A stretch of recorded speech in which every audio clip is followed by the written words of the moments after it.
It is Thursday. What a day it has been at Star Wars Celebration. Jackson cartoon? I can't believe I'm missing out right now. It's not even fair. I'm so jealous, sorry, guys. Rick. We left you behind, and the other four of us are at Star Wars Celebration today, being Thursday. They had the huge panels. The panel that the Lucasfilm TV panel. Freddie already mentioned the Jackson cartoon. Yeah. Emily, what were you excited about today from Celebration? I mean, honestly, just being around so many electric fans. I mean, it was just the chemistry was palpable. Everybody was just united. It was so great. Did you see the attendance? They said 650,000 people. Wow. Wow. Gee, that's almost must be a record. I'm probably the only person on the planet not there. Jerry, can I tell you something that I was an announcement I was really disappointed in? Yeah. Don't bring us down. No, they announced a Prince Shizor live action TV show. I know Freddie and I were pretty excited. Didn't it come with the pheromone spray as well? Smells good. Yeah, they gave that out to promote it. It was really in poor taste. I think some got on my robes. I liked it. Getting a little dizzy.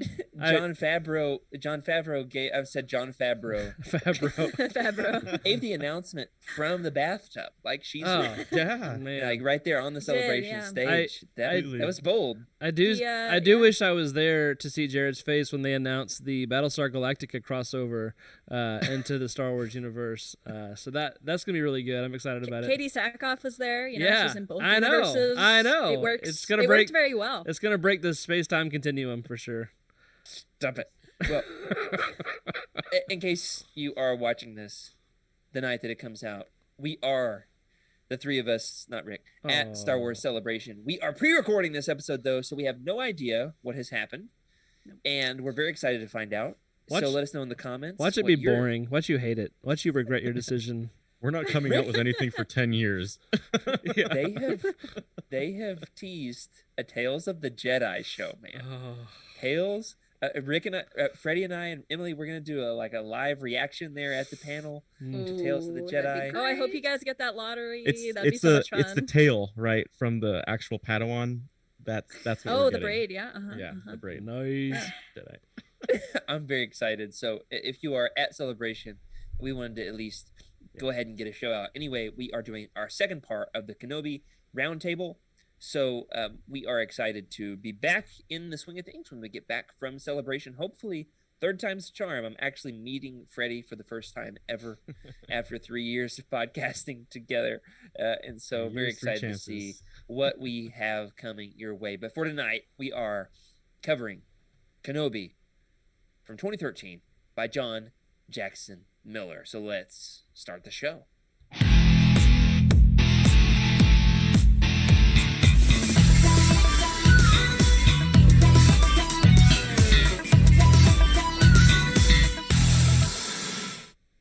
Hello, everybody, and welcome to Legends Lookback, proudly part of the Utini Podcast Network. This is a Star Wars books podcast for people who like to bop it, where we celebrate our rich EU history as dive into lesser-known Star Wars classics. I'm your host, Jared Mays, and I'm joined tonight by the person who I have actually, officially, hopefully, met in the flesh for the first time ever, Freddie C. How are you, Freddie? If by this time we still haven't met, that means you're sleeping in my house and we have not still hung out. So that'd be weird. So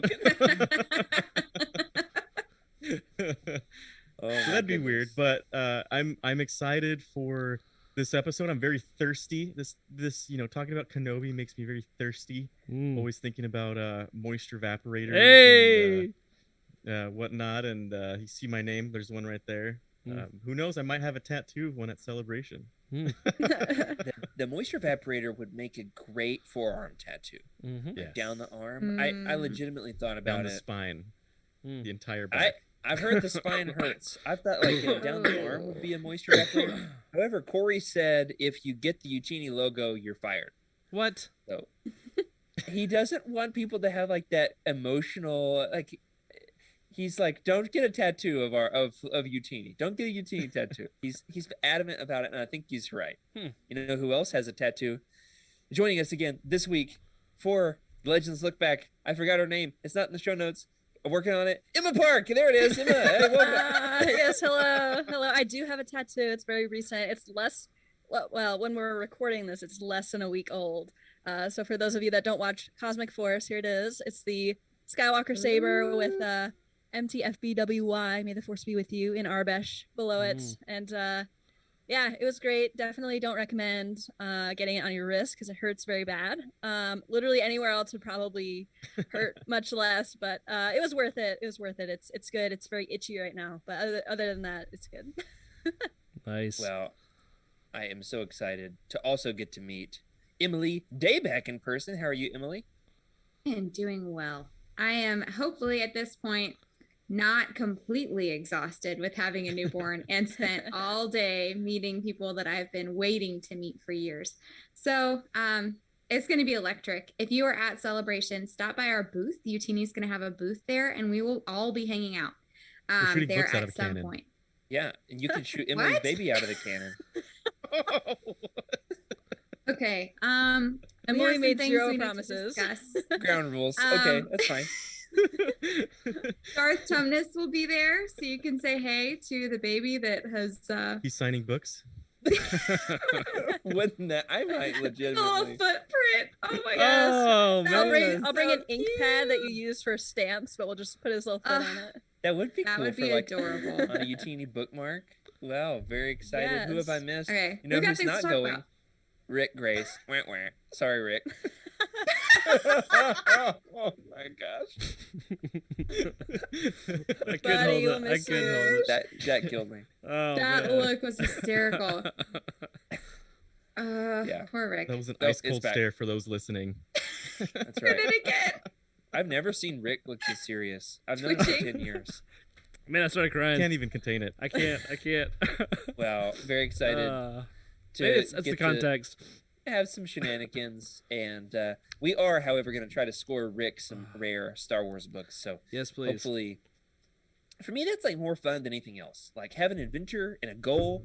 So I've got like a bunch, because you know me, I can't just have like one. I've got a bunch of like very specific goals. I've got a list of authors whose signatures I'm trying to get, and I've got a list of when they're at certain places and how much they're charging, and it's a whole thing. And I'm hoping that we can shoot like a little YouTube video of my author autograph collection that I'm putting together.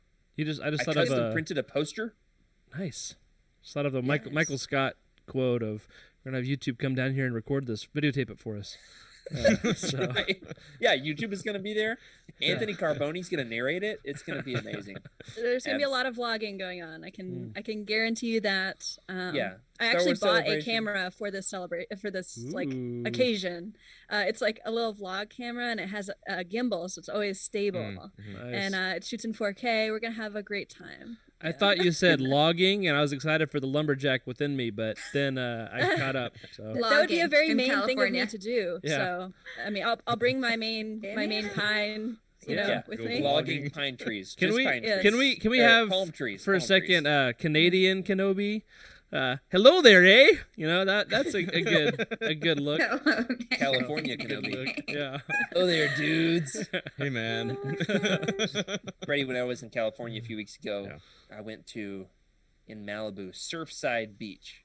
Okay. Literally, it's called Surfside Beach. There were, I kid you not, 200 surfers. Wow. Yeah. And they like thought they were in a Disney movie about surfing.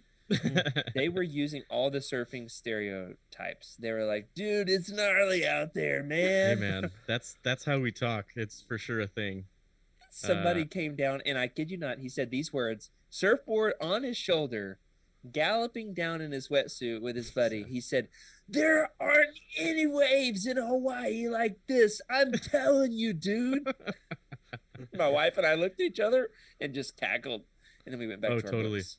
Yeah, just, that's the thing. I've lived in Huntington for a while, and that's literally titled officially Surf City of the U.S. So I thought it was called Huntington. I understand.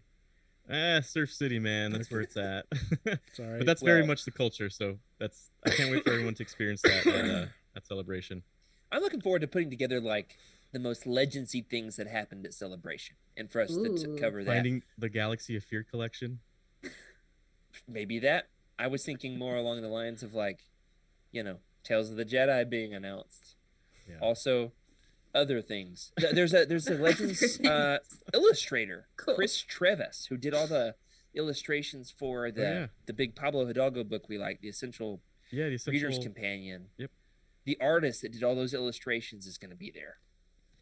So all right, y'all, we're making Rick sad. Let's he was going back to his book. Oh, are you done? Okay, we can move on. Rick, however, is holding up the book that we are talking about tonight, and that is Kenobi by John Jackson Miller. We talked about the different covers last week, and by last week I mean an hour ago, because we're recording a double episode tonight here in real time. Let me ask you though, guys. Rick, can we do like a run through real quick on these three? What's your favorite of the three covers? The original, the Brazilian, or the Essential Legends collection? I like kind of thinking maybe the Brazilian myself. Yeah, for sure the Brazilian. Agreed. So here's the original. It's a classic. Good old Ewan McGregor, couple of sons up there. Here's the Essential Legends collection, looking pretty fly. Nice blue shadow, illumination, glow. That's the word. Coming across his face, and then the Brazilian cover. Little perspective. Ominous and powerful, and other words that are cool. Moody. Yeah, mood. Man, for sure. They're Yeah, that's all right. so good. Each They are one has great. its own feeling, right? This one is this Brazilian one has a feeling of power. Mm-hmm. The other one, which is the one that we've all seen, there's a very strong resolve on that face. And in see, that's resolve right there if I've ever seen it. And then in the this one here though, there's Suspicion. also Power, Yes. resolve, and suspicion. I There see we that go. he's torn. Constipated. I like this one the best. constipated. And He is- Rick ruined it. Constipated? No, A Star not Wars story. constipated. Sorry. Kenobi, a Oh, constipated Rick. Star Wars story. It's past my bedtime. This one's gonna be off the rails. I'm sorry. Oh my gosh. Well, if you would like an episode that's slightly less off the rails, go back and listen to last week's episode, episode 90, Kenobi Roundtable Part 1. / Freddie and I already did a Kenobi This Roundtable. one's number 2. With it's number 91. Thank you. We did. Freddie, you remember this? Way back in the day, it was actually episode 2 of Legends Look Back with Dr. Yeah. Charles Henkel. It was Yeah. after that episode that Freddie said, "Guys, I'm worried about Legends Look Back." No, that Corey said. It was Corey. Corey said, "Guys, I'm worried about Legends Look Back." You remember that, Freddie? I do. Very.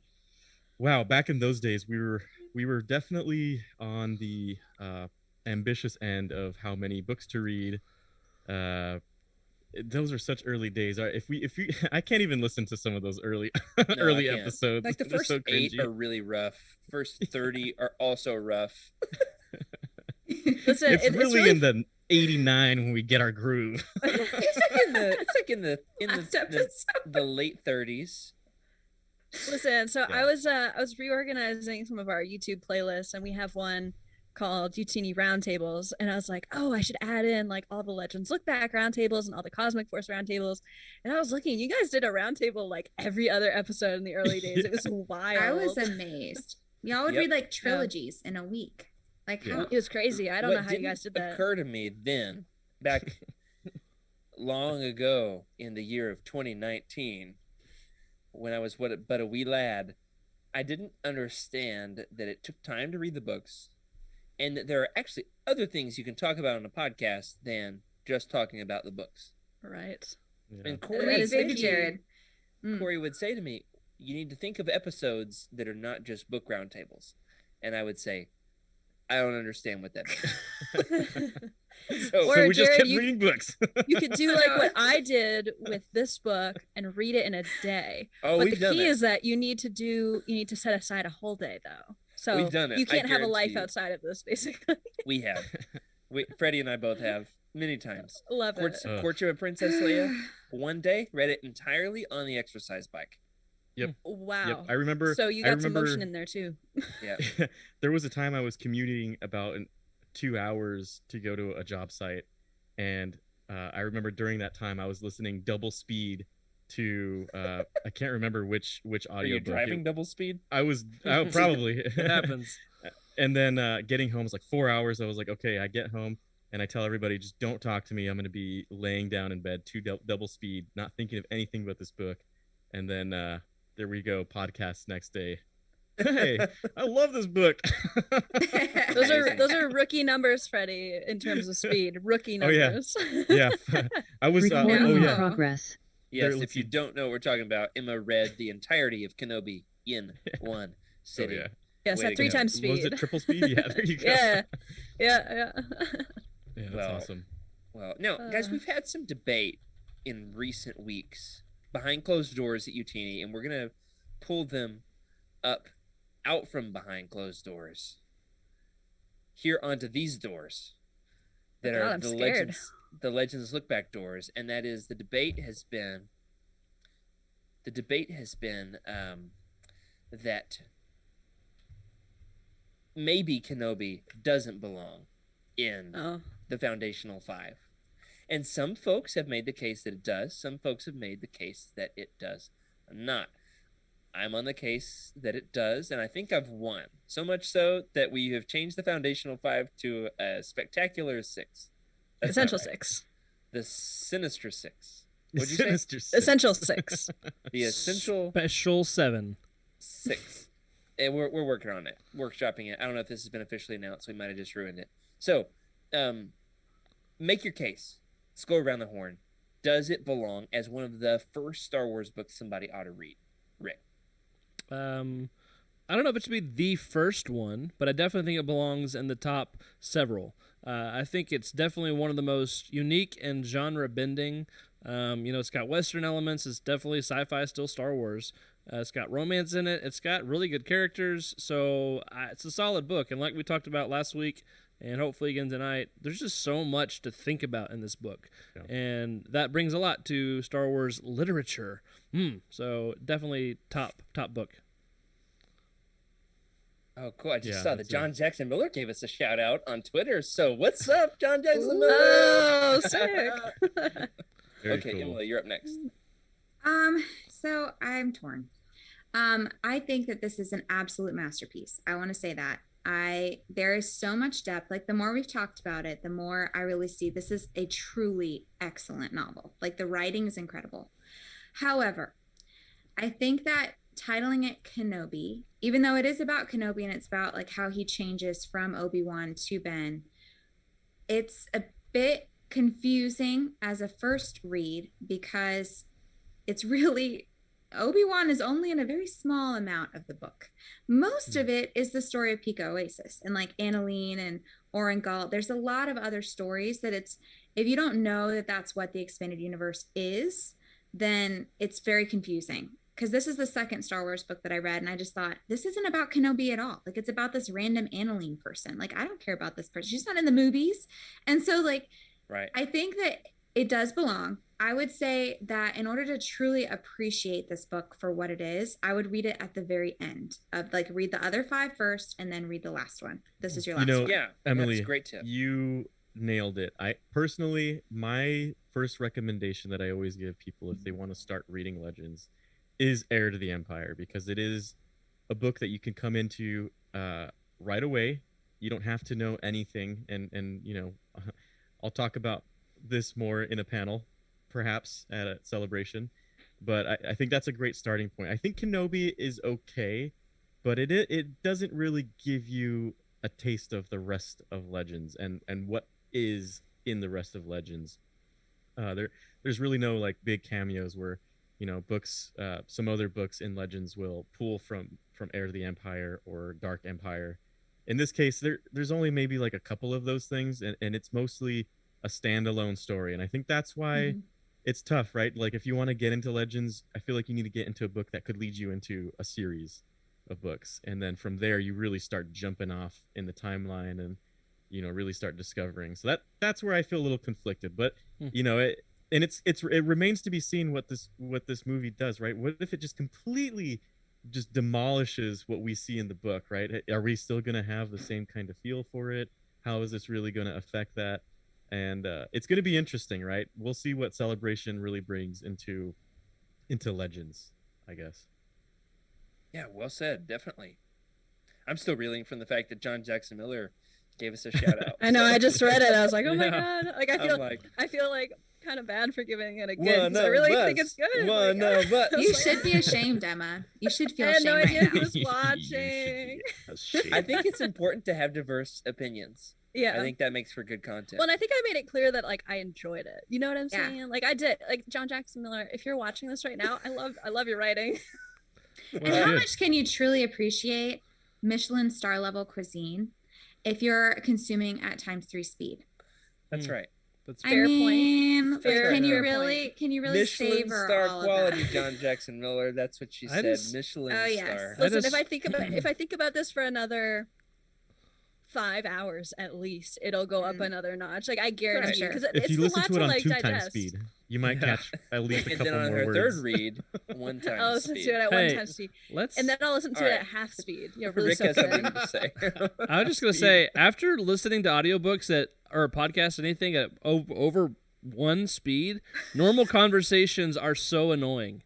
You know, like I like listening It's to true. another live show. I'm like, can I speed them up? Like this is so slow. I can't handle this Yeah. right now. So I know. I listen to It's all so my true. podcasts on 2 times speed, and like if I meet other podcasters that I listen to, like Sky Talkers or Blast Points at Celebration, I'm gonna be like, "Whoa, you guys have like the weirdest voices." What if I meet Yes. podcasters that I like? Whoa, that would be awesome.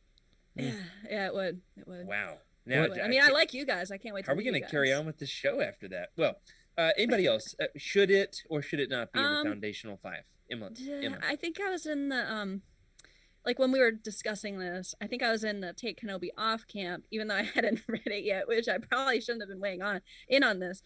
However, I think I would change my opinion now.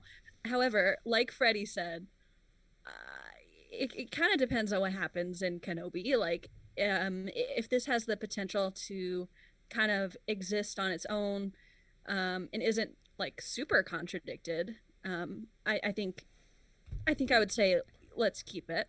What if I this was think- the start of? Oh, if this was the start, yeah, Imagine if almost that, like a like, prequel. yeah, the Kenobi was just the start of what we're gonna see, and it's like, Yeah. whoa, What if okay. it's like a what if it's like a flashback at the beginning and we see like Annalene and like, you know, the Oasis and stuff, but it's only for like 2 minutes, so it's like, you know, we acknowledge it, right? And then we like flash forward to present day and he's I'd like still a comedic meditating. He's first shot. yeah, he's like he's him still trying to amongst a talk bunch to of Obi-Wan just his head. or Qui-Gon. Yeah. Oh, we see him with a baby Eope. Oh, Right? And yeah. So I think Knock on wood. Let's hope for it. let's hope for it. Let's hope for Rue. We get mention of Rue. She's canon. That would be ideal. Yes. If you're watching this live, we will find out tomorrow, or at least the first 2 episodes. So, long story short, I think I might have commented a little prematurely. It's hard because I feel like there's so many good starting points with Star Wars books, and you know, because we were discussing putting Light of the Jedi in its stead, and I am like a huge proponent of that being anyone's first Star Wars book. Like that's literally one of the first Star Wars books I gave my dad. It wasn't the first because it wasn't out yet, but it's one of the first. And if I was to do it all over again and all the High Republic was out and stuff like that, like it is now, I would absolutely give him Light of the Jedi. So it's hard to compare the two, but I can see both sides. It's hard. That's cool. I didn't know you'd done that with your dad. I did. Yeah, You the didn't first give him book Ruins of Dantooine? I thought about it, man. I thought That about it. reminds me, I need to bring my copy of Ruins of Dantooine. I gave To him Freddy's Alphabet house. Squadron to start because I asked him, I was like, you know, what types of books do you like to read? You know, anyways, because he was like, I want to try out one of those Star Wars books, and I was like, oh, that's quite the question. That's exciting. So I started him on Alphabet Squadron. Now he's read all of the High Republic, all the junior novels, all the YA. Like he's really into it now. So I should give him a Legends book, you guys. I should give him Kenobi. See what he thinks. Oh my gosh, we're gonna That's have my an next episode show. called Emma's dad. reads I'm gonna Legends. do that. X-Wing series too. Yes. If you like, you know, Alphabet Squad, I'd go X-Wing. He loved Alphabet Squadron. That's X-Wing Squadron is the real Oh, let's OG. do it. So yeah. Let's do it, because now I have he does audiobooks on his commute, and now There I you go. have the Kenobi audiobook because I had to find a way to get it done today. Yeah. So and we share an account so that There I you get to go. listen to him too, and Yeah, bam, that is what Rogue I'll do. Squadron's a good rec too. Oh my gosh, I'm so excited. That's fun. Now, I can see this going either way. I do see your point, Freddie, that it may not be the best for the fact that it doesn't like propel you into something else. It is a great book. In fact, that leads me into my assertion. Ready for my mic drop statement of the night? I've got a bold claim that I developed as I was reading this book. And by that I mean I came up with this last night, so see if it stands the test of time. I think this is the best. Come me to the one. All right, put me on the one. All right, I gotta make my. I have a name. Soapbox here. Just demanding things of me. Here we go, Rick. Thank you, sir. Thank you. Yes. Okay. So the man that's going to be at Celebration. There we go. All right, guys. I got to make a bold claim here. Here it is. 2 minutes, Rick. Ready? Here it is. This is the best Star Wars novel. Kenobi by John Jackson Miller is the best Star Wars novel. Here's what I mean by that. As a novel by its own merits, it is the best novel. I'm not saying that it is the best Star Wars book or my favorite Star Wars book, because honestly, I don't know what my favorite Star Wars book is. The Dark Empire is a comic. So I don't know. I don't know. My wife asked me last night, which one's your favorite book? And I was like, how much time do you have? Time for this. Eventually she cut me off. She was like, that's enough. I'm done. So, but I don't think it's the best Star Wars book. I don't think it's my favorite Star Wars book. I don't think it's the best Star Wars story. So forth and so on. But as a self-contained novel that is a story that starts and finishes and takes you on a journey and establishes its own characters and its own plot and has a twist that leaves you like, whoa, I couldn't have seen that coming. And a book that says something and means something on multiple layers. I think this is the best Star Wars novel, canon or legends, and it means something broader than Star Wars. Okay, what do you guys think? That's a very good pitch. As a novel, I agree. It is the best Star Wars book. I think we can all agree on that. You could write a book report on this. Like it's literature. Yeah, Emily, you said it. This is literature. This is a book. If we were to say this is the deepest and or the book with the most depth, possibly from my point of view, I think it has a lot of depth. There's a lot going on here that is even unsaid, right? Which we talked about in the previous episode. We had the indigenous versus the settlers, right? We had that encounter. We had a bully. He's a bully. I mean, there's no doubt about it. He's an absolute bully, and how that psychologically developed, right? He's not a bully because he's a bully. It's because he's desperate, and then of course. You have a very clear light and darkness going on. You have Kenobi, who is a Jedi, who is supposed to be the light in the darkness. So there's a reason why there's hope in this area, and why things don't go out of hand is because Kenobi does come in and he kind of ruins that for Oren. But ultimately, I feel like if you were to have like a seismograph of this book, right, where you could see the levels, it would just be one of the deepest things that touches on a lot of topics and a lot of issues without really even actually talking about it explicitly, right? It doesn't say anything about indigenous versus settlers. It's touched on. We kind of we can see it, but I mean, once you think about it, Emily said it right on. This is literature. You could talk about the topic, how they were treated, and once you understand a culture, you tend to not be so, I guess, what's the term I'm looking here? You're not so prejudiced, right? Yeah. And the more we get to know, ethnocentric. Yeah, the more we get to know the Sand people, the more we get to see them as a culture, a tribe, and it's like, what? How are you killing these people? This race, right? Like that doesn't make any sense. And Jared, you nailed it, man. You nailed it. Thank you. It's great. I see your point of view. It belongs on the list for sure. I just appreciate that Emily got to use her anthropology degree tonight on Legends Lookback with that ethnocentric. My eyes lit up. I wasn't on camera, but I'm sure Rick noticed. I was so excited. It's like, I can use my degree. Emily, your turn. Go. 4 years for that. I almost used the word ethnocentric when I was making the show notes. Did you really? And you used it. And I'm so proud. I thought that was a word that was only taught at Christian schools. So I'm glad that you know it too. Jared, I think you've I think you've convinced me. Like, so you're defining like the best. So you're saying it's like the best standalone novel. You're defining novel as like a standalone thing, like not part of a series, No, right? not necessarily as a standalone, but I'm saying Okay. as a novel. The only Like, one. according to the term novel. Okay. The only one that I could see coming close in my mind is Alphabet Squadron. But because I think it gets real deep. Like I think it's different in how it gets deep, right? Like Yeah.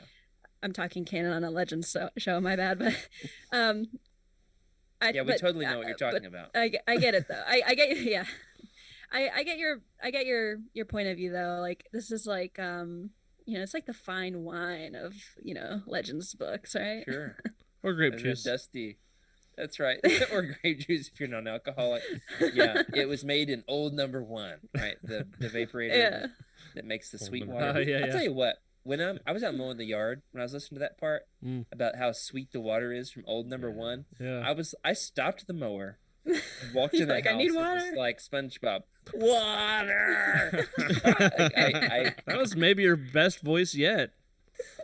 Yes. What a night for me. Yeah. John Jackson Miller tweeted at me. I did it. It's a good tweet. Do you want to read it on air? Because I mean, go for it. It was a week ago, so we're really late checking our Twitter if we're reacting to it now. Our tweeter. All right. Go for it, I'm going to read this because I started reading it after Jared mentioned it, and I could see why he was smiling. Same. All right. This is from John Jackson Miller. 33 minutes ago from me reading this. Another fun podcast. Well, actually, should I read ours first? Yeah. Okay. Join. Oh, I think it's just us posting about. Let's see. Hello there. Yeah, we're just talking about Kenobi. We tagged him in it, and so he responded. So he must have listened to our podcast. That's fun. Yeah, that's he crazy. Sometimes, yeah. Yeah, another fun podcast, and in answer to a question that's on it, the first Del Rey book with the Legends banner was the 8th printing of my Lost Tribe of the Sith. I believe Kenobi was the first hardcover to get the banner in paperback. I saw a bannerless cover version early on. There we go. That's answered. So crazy. That's such a fun fact. I've never seen a bannerless cover. Are they like the prototype rocket launcher Boba Fett's?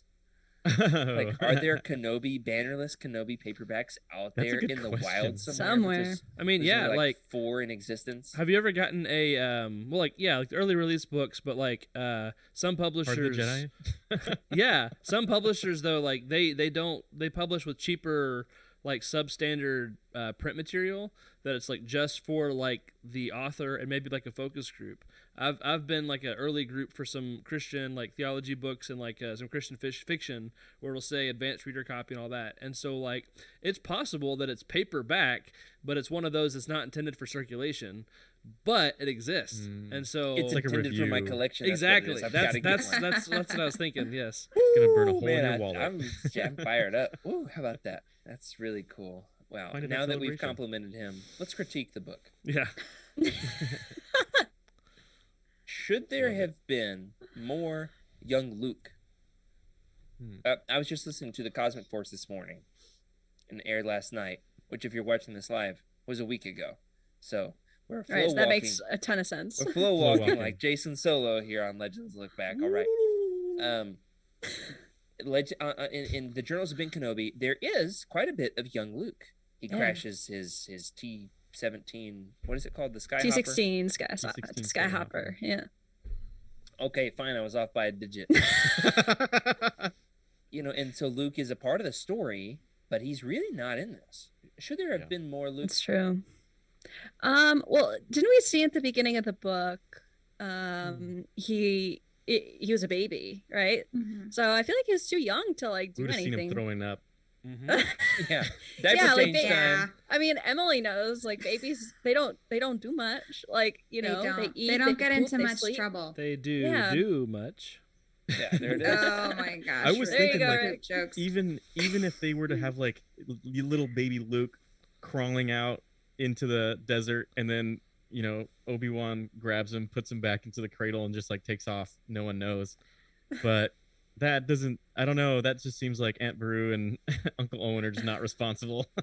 Okay, but technically, he was in a lot of action. Technically, he was in the bar fight at the beginning. Technically. Oh yeah. Mm-hmm. John Jackson Miller said that prologue was one of the only two things that his publishers told him to edit for the second draft, was to add a prologue because Kenobi didn't come up in the first like 40 pages of the novel. So they said, do a prologue with Kenobi in it. And so that was actually added later, kind of as additional material. You can find out these kinds of details on farawaypress.com, where John Jackson Miller does his, behind the scenes chronicling of the production of these books, which is really fun. It makes it tough for me as an interviewer to write questions that are not already answered there, I'm telling you. But I've got some, don't you worry. And you've probably heard them by this point when you're listening to the show, because time. All right. Time is crazy. Anybody else? Young Luke? Slow walking. Yes or no, young Luke. Just no. Why? I don't know. Think you would have taken You're away tired from of the kids story. because you're a youth minister? Yes, no. Because it doesn't need to be about Luke. Kenobi has a story to tell on his own, and it's okay to have a non-Skywalker in a story. I'm good with it. Thank Excellent you. point. Insert the Michael Scott gift.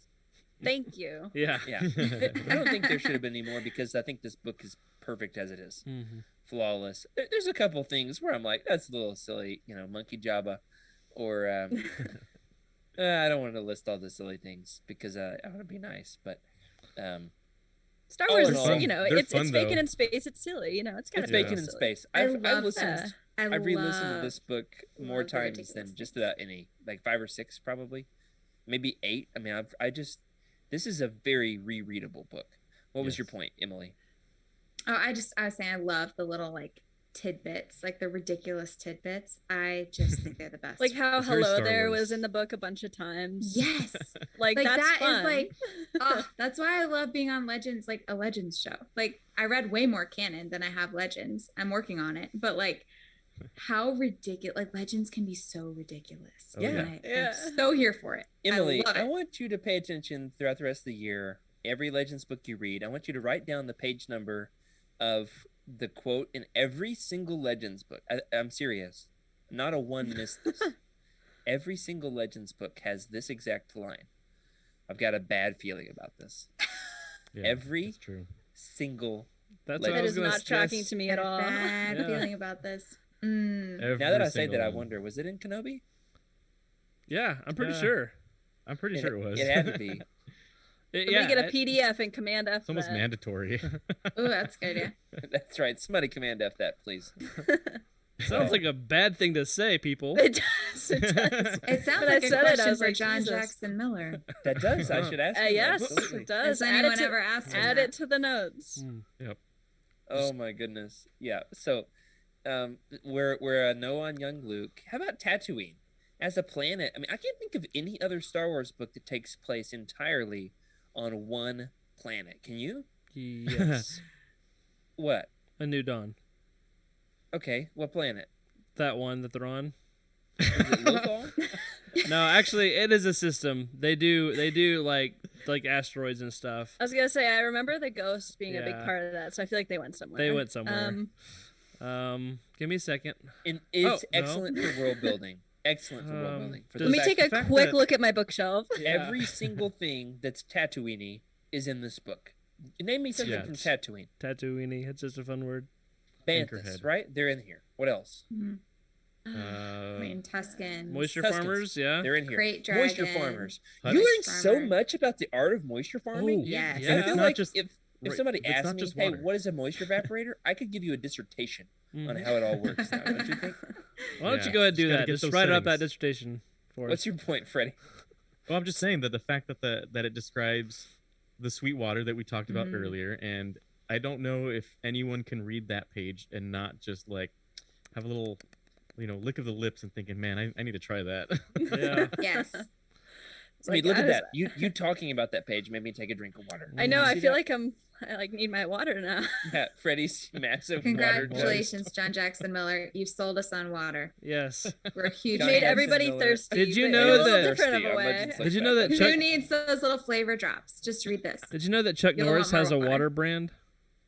What? Oh no. Chuck Norris has a water brand. What How is do you it know called? that? It's like Sea Force or something. Like it's I want you to C4? talk about your water. C-Force. Like My what did water? you have earlier, Rick? crazy water. Crazy. And it was Crazy water. My It's got- mind is blown by this. it's got high levels of minerals, natural alkalinity. It's got lithium traces in it. And no joke, my counselor recommended it for me because apparently it chills you out and stuff. So apparently I'm Even high. though Probably it's what they called sold for crazy. Then why is it called One. crazy then? Is it for the crazies? What are you saying, huh? What are you saying? Huh? Crazy Huh? water. You can get it here. Proud Crazy water. sponsors of Legends Lookback. Crazy. All right. From moving on. Evaporator number 1, okay? That's right, from old number 1. So, Mm. what's your favorite piece of Tatooine world building? I mean, there's Ooh. Sarlaccs, there's The water. Banthas, there's moisture farming, there's The Jawas show up. Jawas, What yes. else? I really enjoyed getting to see a different side of Jabba the Hutt. This is before well, at least his menagerie and operation. This is before I read Han Solo trilogy, so I hadn't had much Jabba outside the movies, and so it was cool to see. Oh, this is a real guy who owes money to this big bad guy, and so I don't know. That was fun. Excellent. Somebody else? I think like the whole like seediness of Tatooine is my favorite. Like with the gambling and the cantina. Like I feel like there's not a whole lot of planets in which the seediness spreads so far in Tatooine. It's just Yeah. everywhere. Yeah, but you got Boopa. Boopa Boopa. shows up and he's like, Orengault. Give me That the voice money. was my favorite. Give you the money, It was yeah. pretty good. Yeah, that was good. Oh my gosh. No, is somebody going to say the Sand People lore? Yeah, that I was mean, that- before Oh, yeah. the Book of that's- Boba Fett, 9 Yeah. years Book of ahead Boba its Fett. time. yes, that was incredible. This book did it before it was cool. Yeah. Mhm. And, Yeah, and we he were had- we were talking about the like whole like the black melon thing. Like you see the black melons in from the Journals of Obi-Wan Mhm. Kenobi. Those showed up in the comic for the first time, and then they used them in the Book of Boba Fett and the So cool. Mandalorian first actually. So there's like I don't know, there's just so much cool But Tatooine they're lore. in Like here. They're called something else in the book. oh, but they they're in are here. okay. Yeah. I mean it's just such a cool idea. Like something that grows on Tatooine that provides water. Like that's such a good idea because I mean you like think about it. They didn't always have moisture evaporator technology. Like they would need water from somewhere else. You know. Yeah, absolutely. Hey Jared, Yeah. what about that canon or that Legends reference that we had? That to me, when I first saw that, I'll never forget my first read of Kenobi and Oh. seeing Sherrod Het, right? Just the fact that they were mentioned, I was like, okay, John Jackson Miller, I see what we're doing here. I like that you said Sherrod like Jared, so thank you for that. I say Sherrod like he's Sherrod. yeah, like he's like you tell legends about him, you know. Anyway, yeah, this is the most legendsy thing in the book. I've called this the Legends linchpin of Kenobi. People often, if they don't know what they're talking about, will say Kenobi could be canon, and I say no, couldn't, doesn't work. You know why? A huge, important character in this book is somebody from the Republic comics, and that is Sherrod Het. Emma, do you have any clue who this is? I gathered from the context that he was a Jedi that turned into a Tusken Raider. Other than that, no clue. What if I told you he's from the comics? He is. I would probably want to run to my iPad to read those comics.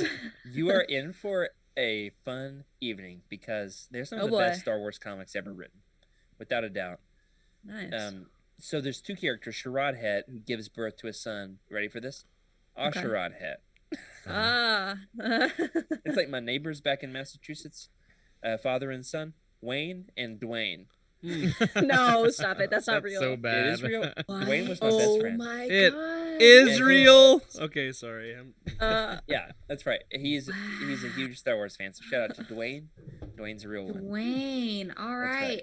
Dwayne or Yeah, Wayne? Wayne. Wayne and Dwayne. Wow. So you got Sherrod Het and So cool. Asherod Het.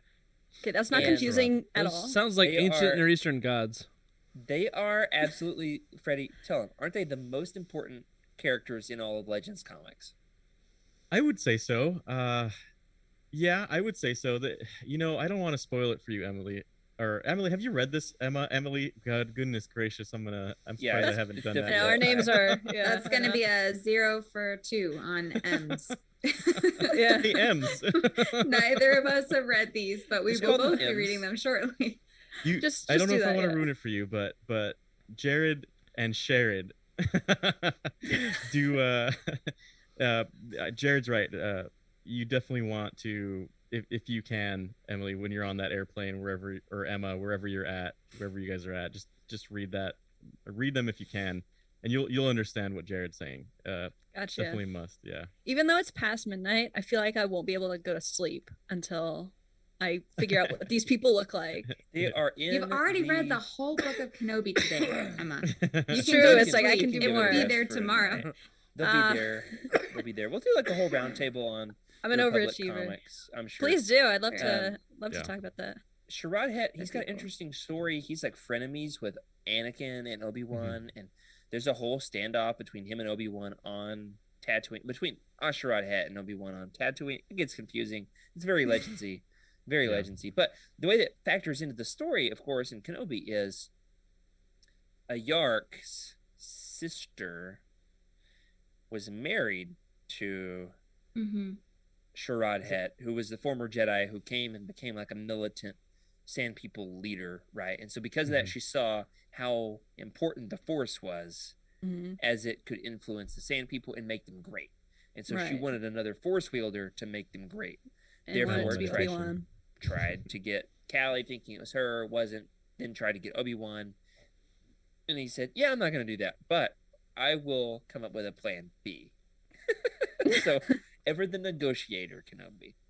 The negotiator. Now, The negotiator. Rick, did that stuff make any sense to you if you hadn't read the Republic comics? Yeah. I mean, I follow, but I also want to go read them tonight because I'm interested. So. Yeah, They that's are- right. they are Rick, very let's good have a let's just pull an all-nighter and read all of Republic. Yes. Okay, here's the deal. It starts with the series called Star Wars from Dark Horse. And Oh, then this sounds confusing. Yeah, it is. Yeah. So then it becomes Republic. But most of that isn't about Sherrod Het. It's about Quinlan Voss. But there's really no labels to warn you when it is about Quinlan Voss and when it's about Sherrod Het. and So the Wook Obi-Wan is my friend. and The Wook Anakin. is your No, friend. because it'll spoil everything. Oh no, no look. Yeah. Yeah. Okay. And then, Okay. Never mind. Is there a Utini guide for this? yes, Ooh. but it's also spoilery. No. Okay. But I can pull the issues and give them to you. So Okay. it goes from ready for this? Goes from Star Wars to Republic. The same series then pivots a third time to the Dark Times. Dark Times is the same series, but just continues.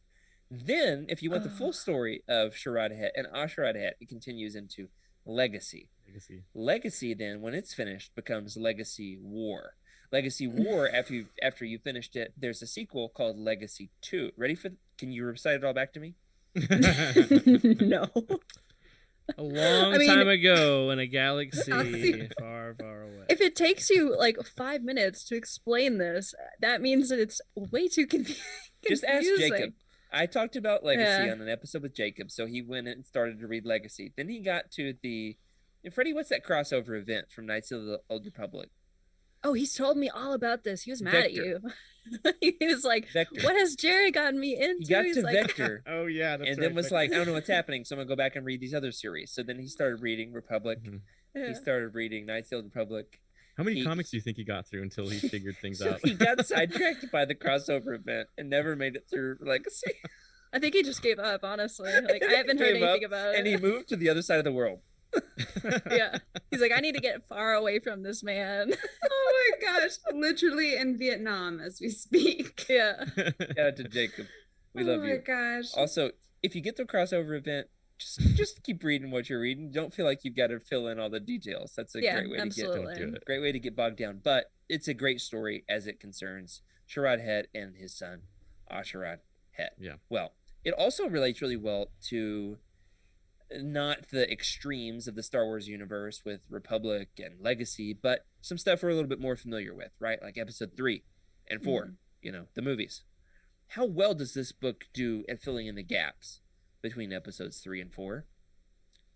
I think it's one of the best filler pieces. How about you? I would agree. I would agree with that because we see him like bringing baby Luke to the Lars homestead. We don't actually see that scene, but we know that scene, right? Mhm. Part of me wishes that we got a little bit of like when Obi-Wan leaves Luke with the Larses, like I've always wondered, like, what was their reaction? Why were they just like, oh yeah, we'll take this baby, no problem? Like, that's not how it works, like in life. So I kind of wonder what that was like. I also feel like, one of the other kind of questions I had was like, I feel like he lived really far away from the Larses, and I feel like that was that wasn't the whole purpose of like his mission that we knew of in Revenge of the Sith. But honestly, those are just tiny things, and I have a like completionist personality, so I honestly think you're right, Jared. It did lead into episode 4 very well, in my opinion. Yeah, sure. Freddie? I think so. Going back to just the times when it was just the original 3 movies, right? You don't really know what's going on in the history before that. So then we get the prequels, and the prequels very well explain what life was like during those times. There was tons of Jedi. First of all, that was the crazy thing, to see tons of Jedi. Right. And after that, right, much later on, 2013, we know that he must have been there. We had an idea. Okay, well, he was watching over Luke for a while. Clearly, we filled in the gap, but we don't know what was going on, and it must have been difficult, right? We don't know that story. So having us look at Obi-Wan talking to Qui-Gon, pleading, like, I know you're not going to hear this, but like, please, like, I feel like he's just begging for interaction, and seeing that struggle. I think it's a great gap to see the struggle and sacrifice that Ben Kenobi went through to become Ben Kenobi. That would have been a great title, like Pride and Prejudice, Struggle and Sacrifice. I like that. Yeah. Beautiful. Emily?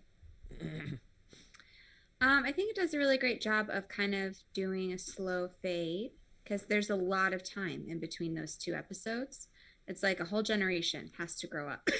So I think it does a great job of kind of like indicating that a lot of time is going to pass, because it is a kind of slower paced book where it's a lot of internal growth. And I think that just kind of sets the tone for this time spacing. I'm not sure. The rhythm. No. That's right. You got to sink in. Yeah. You have to like sink in. You're in for the long haul. Part of it is it's an empire. And you want the empire to be formidable and have like this long reign. There's this huge change that happens between the prequels and the original trilogy. And really in universe time, it's only 20 years. Which isn't all that long. So you've got to like sink in and let it feel longer than it really is. But to think of 20 years of propaganda in my mind brain. How about that? I was thinking 20 years of propaganda as well, right? Like we get to the point where Luke is like, yeah, I want to be a pilot for the Imperials, and that's like a normal thing. But sure. And that's just what propaganda does. So in that time, the change from what we see at the end of episode 3 and the beginning of episode 4, the amount of change in the entire galaxy, right, is crazy. And the crazy part of this whole thing is that Kenobi has to sit still, right? He has to stay still. He has to see things through, and it's all on hope. There's nothing else than hope. There's nothing written down that says this is going to happen at this time. They're just like, he's our last hope.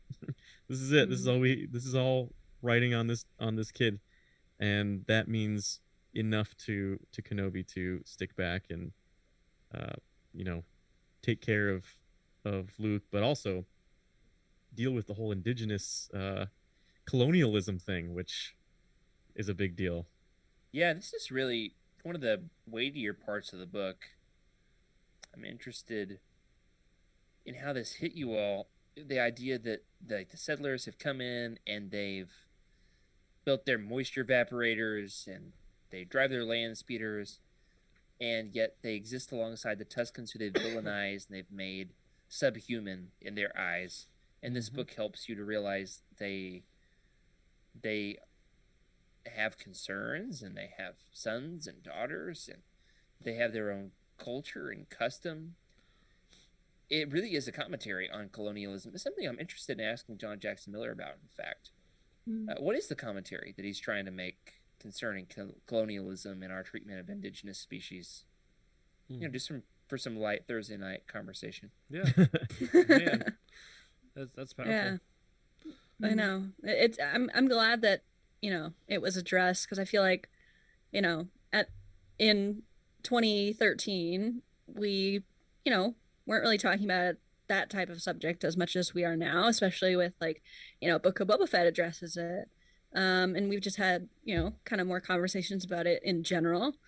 And I honestly think, like, if I were to take a stab at what his message, what he was trying for his message to be, is that your people's perspectives are different depending on your situation, where you grow up, how you grow up, what your life circumstances are, and that in general, people shouldn't judge other people about that, because everybody's lives are different, everybody's norms are different. Because I think we see that with I lost her name. Annaline, yes. We see Annaline,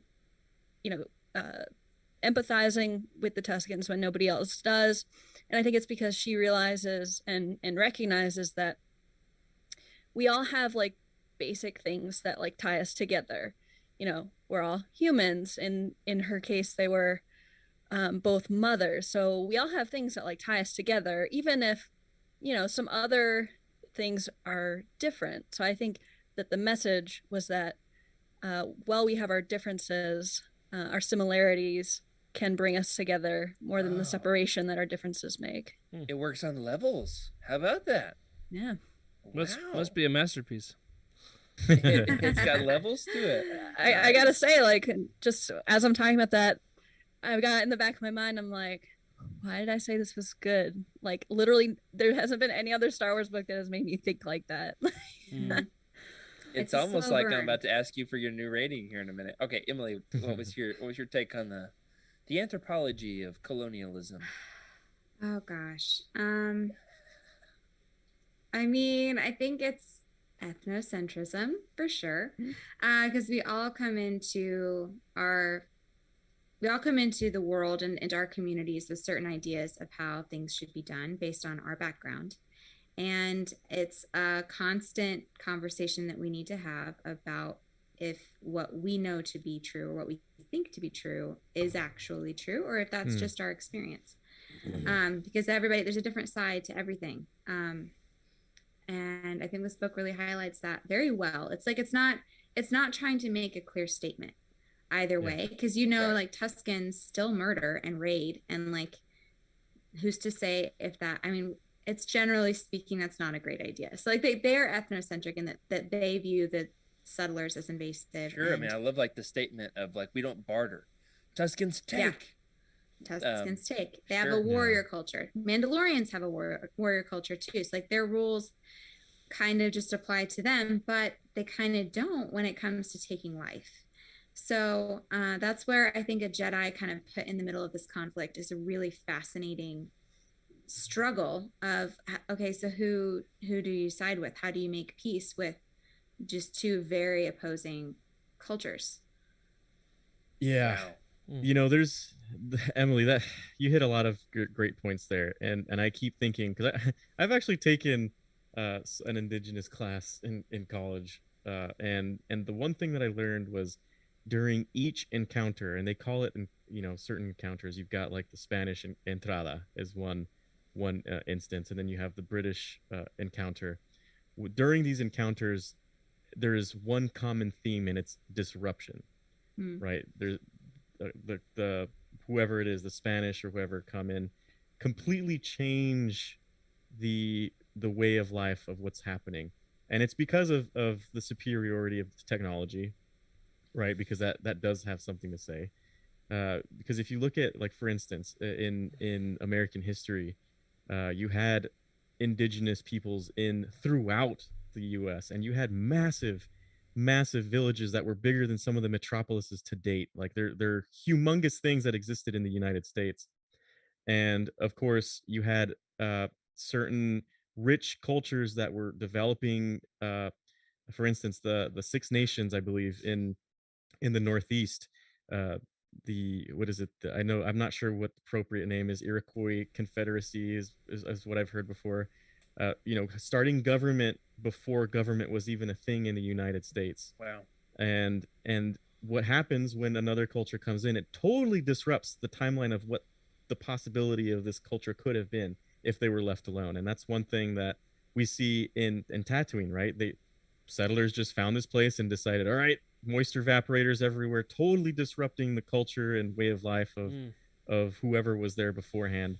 And it's the same thing we see nowadays. We don't respect that there was a thing before us, and there was a thing here even before anybody existed. There was stuff happening here, and we totally not we, but the at the time the colonialists disrupted that path, and we never got to see what it could turn out to be. And I feel like what could have the Sand People been like if they were left alone? Right. What could the Republic have been like if the Empire hadn't taken over? Yeah. So it's a very deep book, man. I mean, just point out too, like we talk about Tatooine as moisture evaporators and all that, but the Tuscans, they remember the Dune Sea. They remember the water that was on the planet, and so literally their view of the world is completely different from the colonialist. Great point. I was gonna say too, like I mentioned some of this last week, but watching the movies didn't even see Tusken Raiders as people, like not even register as alien.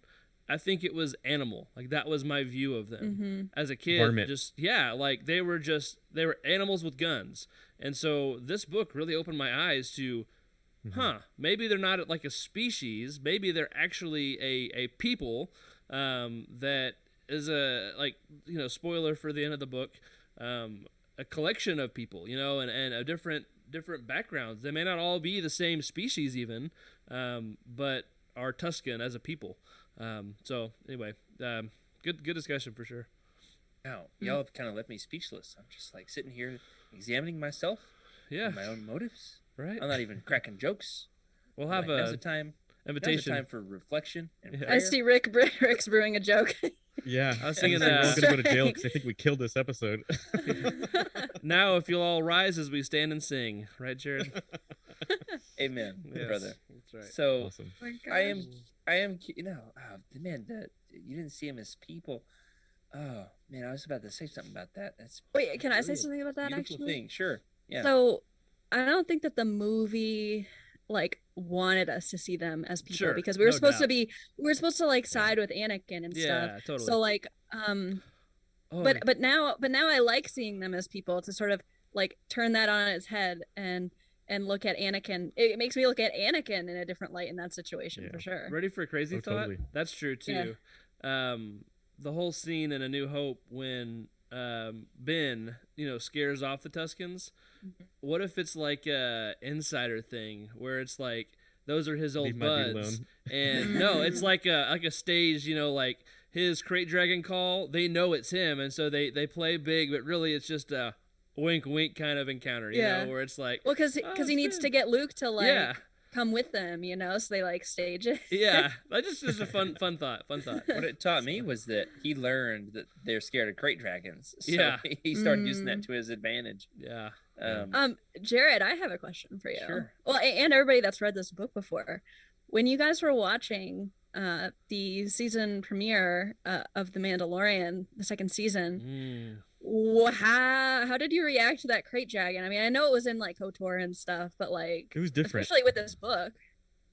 I honestly thought I had seen crate dragons I haven't mentioned this in a while, so if you've been holding that toothpick holder with liquid inside for a while, Here it is. in Star Wars Galaxies, the the crate dragons are very much like very scary, large iguana-ish looking creatures who are on land, right? Same kind of iguana looking thing, but just a massive, humongous dinosaur-esque creature. And it was totally not what I expected when I saw The Mandalorian. When I first saw it, I was like, okay, reinvented, I see. But it makes sense with trying to look at the skeleton and figuring out how exactly that would look. I thought more KOTOR than anything else. Yeah. Than this book. Emily? Well, the series, it seemed, I feel like the crate dragon was almost too big. Yeah. Like it just, Yeah. it was like they tried to merge a crate dragon with like one of the sandworms from Dune. Yeah. And it was like, Worms. it's just I like too that. big to go underground. You know, like Maker. it was very impressive and it definitely made a statement, but like compared to what I've read, it just kind of seemed a little bit too big to be functional. Yeah, because in the book, it definitely seemed a little smaller. I mean, he was able to stab his, Obi-Wan was able to stab his, brain with his lightsaber. So he basically like jumped on top of him. But, Mando like flew inside his guts, Yeah. I Like, still kind of picture a big creature that he's fighting against. Oh, yeah.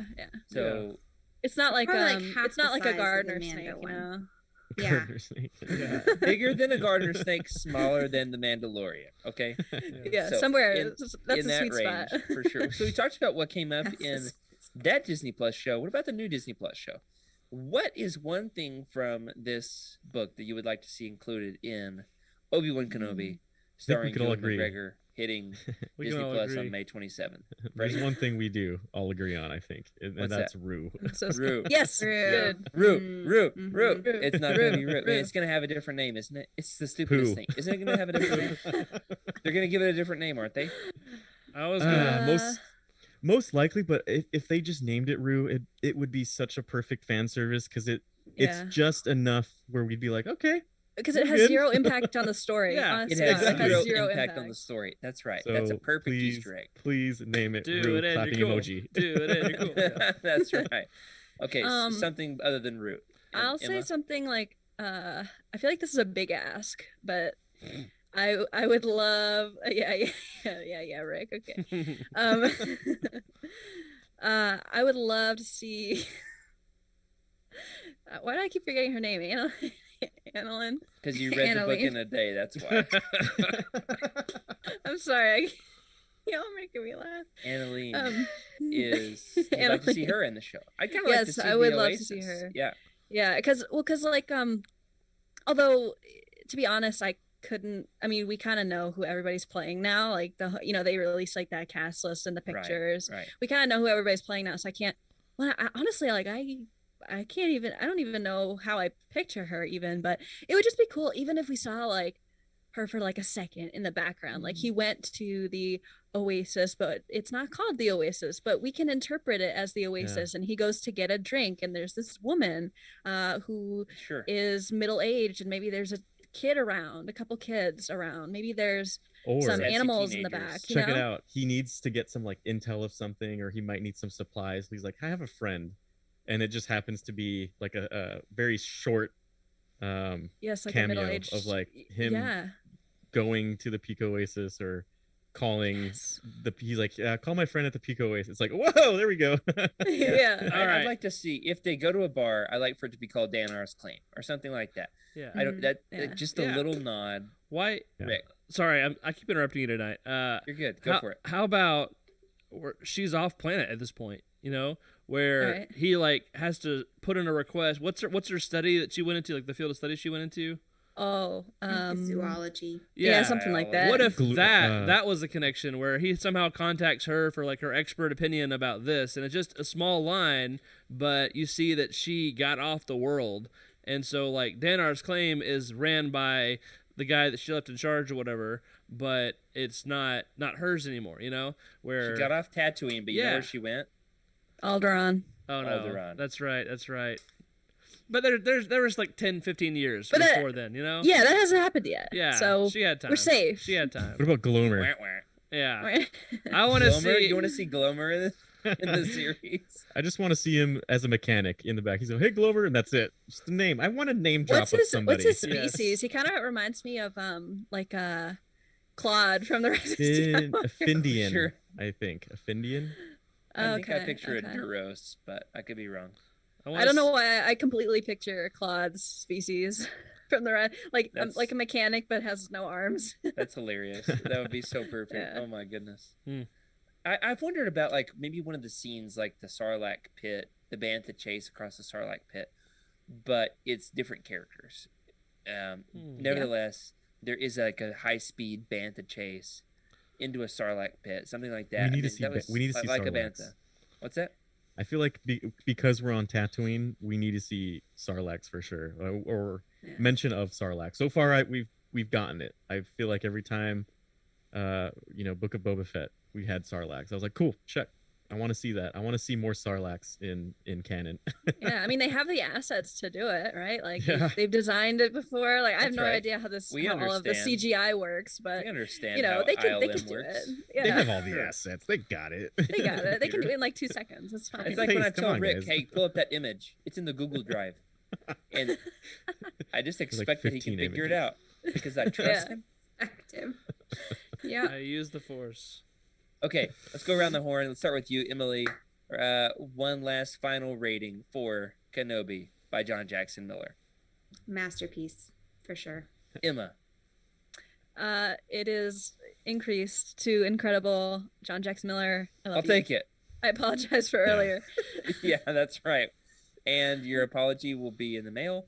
We'll call YouTube Yes. to come film it tomorrow. If you're going to Celebration, I will give you a personal apology.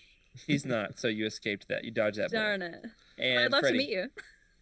I'm still gonna stick with masterpiece. I think the more I think about this book, the more depth it has, and the fact that Emily talked about it a bit ago, it's not overtly talking about colonialism or ethnocentrism. That's a great word, by the way. It's not talking about women's rights versus men's rights versus everything else that we talked about in this episode. For a 2013 book, for it to be this deep and to cover so many topics, and for it to be Star Wars, it's pretty genius. Mm-hmm. Yeah. It's a masterpiece. Yeah, I was watching Shrek the other day. It reminds me, like, this book, it's an onion and has layers. Oh yeah, I like Oh, it. yes. That's right, Donkey. Mm. Rick, what is your Yeah, rating? it's still a piece of the master. Fan. And Jared. And I don't know if I have anything substantial to say other than y'all really did blow up. It's a masterpiece. Really did blow my mind with some topics tonight and last week that I didn't think could make it on the show. Some really in-depth conversations about colonialism and feminism and seeing the humanity in others. And, wow, really blew my mind. I'm grateful to be a part of this with you guys and grateful for everybody who's been a part of Kenobi Week. So this officially wraps up our coverage of Kenobi Week. And by that, I mean, it's in 2 weeks because we rolled this sucker into one more Oh, week yeah. because we had to. Because Not because we Kenobi. wanted to. That's right. Because it's Kenobi. So next week, around the horn on all of our live shows, Living Forest, Cosmic Forest, Legends Look Back, we are going to be doing celebration recaps. And I can't wait to hear what everybody's celebration was like. And I hope that we got some sleep. Just some. Remember the smells. Remember the smells. What a Moist. sentence. Well, on that note, Oh, that does it man. for this week. Thanks for joining us for Legends Look Back. Thanks to our incredible patrons for your amazing support. And especially we want to thank Indar, Brian Dooley, Earl Q, Patrick Ortiz, and Carl Sander on our Jedi High Council, and Matt Billington, Elizabeth Cloutier, Freddie C., and Sally and Chris Eilerson on our Alliance High Command. Remember to sub to the channel and leave us a review in your podcast platform of choice to help us make the show and help others find it as well. If you'd like your thoughts read on the show, let us know your thoughts about, the topics of colonialism and feminism, or other things. You can email us at legendslookback@utini.com. You can send us a message in the Legends Look Back Discord channel. You can leave a comment on this episode on YouTube, or you can find us on Twitter at Legends Look Back. Or me, I'm at Jared Q. Mays. Freddie, At Wake Up Freddy. Rick, Moist man palps. Oh my gosh. that's somebody, but That's not. I can't tell if it's a joke or not. I literally can't. yeah, it's one of those things I'm kind of like, Okay, Rick is Rick_Grace, Emily, At Darth Daybeck. and Emma. At Irma Jedi 26. If you're looking to buy some of these books, such as Kenobi, get the old one or the new one, the Essential Legends Collection. We're indiscriminate. Buy whichever one you want, as long as you go on over to utini.com, Google the book there in the search bar, click the Amazon link in the profile, and then you can have a book showing up at your doorstep after you've read it. Leave us a review and let us know what you think. And remember, keep the Utini fan code and be a force for positivity in the fandom. May the Force be with you.